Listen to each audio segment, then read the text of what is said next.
Подведены итоги выдвижения и регистрации кандидатов на муниципальные выборы в Якутии. Напомним, 13 сентября по республике пройдут выборы глав наслегов и депутатов в представительные органы муниципального образования. Подробнее в материале Розалии Борисовой. 401 желающие стать главой и почти 2000 депутатам. Даже районы с дефицитом кандидатов сегодня забыли о своей проблеме. В гонке за пост главы в среднем поборются 4 кандидата и 2 за право занять кресло в Совете местного самоуправления. Последний этап подачи заявок оказался самым массовым.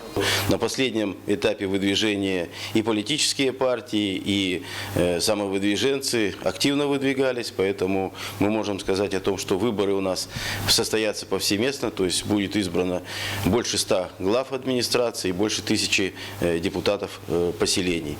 На депутатов поселений у нас выборы будут почти везде альтернативными, более чем 4 кандидата на одно место, на глав администрации. Ну а выборы депутатов поселений, там почти что 2 человека на место. 6 участковых избирательных комиссий в Мегино-Кангаласском районе почти готовы. В день голосования они примут больше 20 тысяч граждан. В Лусе было распределено по уставу района 20 мандатов всего. Это было в 2012 году.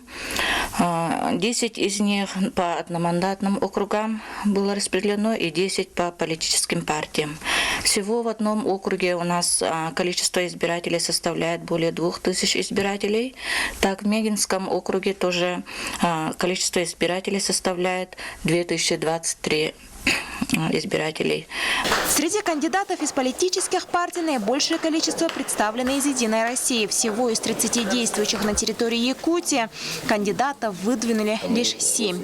Напомним, выборы состоятся в единый день голосования 13 сентября. Розалия Борисова, Зоя Герасимова, Дмитрий Сергучев, НВК Саха, Якутск, Мегино-Кангаласский район.